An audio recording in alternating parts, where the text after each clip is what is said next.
Қайырлы күн достар, бүгін сіздермен фаршталған тауық аяқтарын дайындайтын боламыз.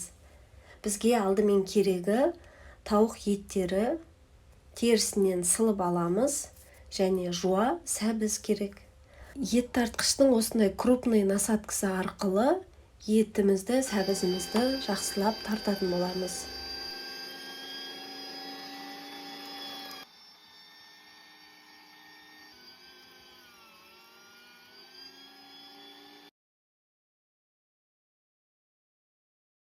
Міне біздің фаршымыз және жуа сәбізіміз дайын болды.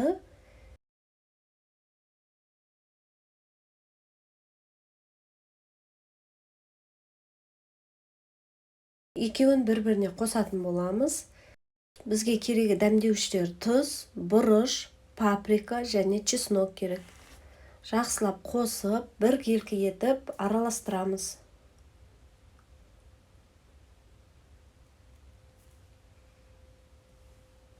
Біздің фаршымыз дайын болды, қараңыздаршы. Осылай жақсылап араластырып аламыз.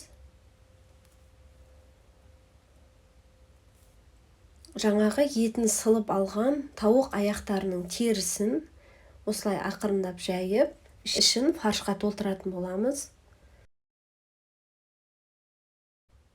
Жаңа ет тартқыштан ішіндегі етін өткізген болатынбыз. Енді терісінің ішін осылай фаршпен толтыратын боламыз.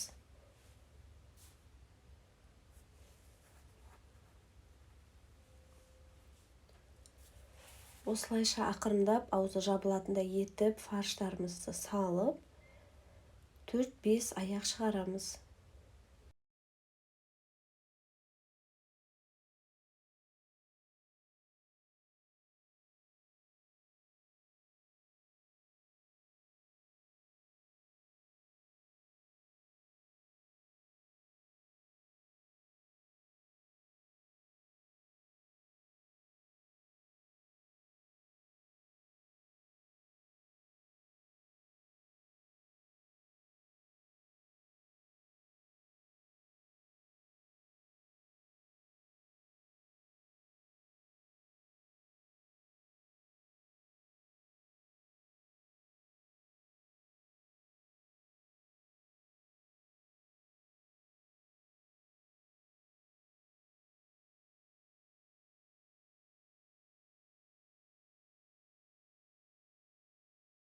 Кейін майонезбен бір қасық паприканы жақсылап араластырып, фаршталған аяқтарымыздың бетіне осылай жағып шығамыз.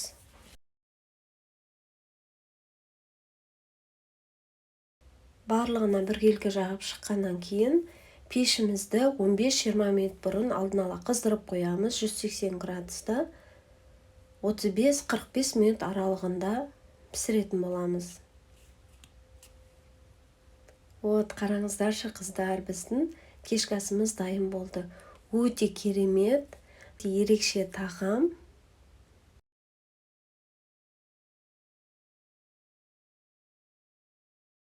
Міндетті түрде жасап көріңіздер.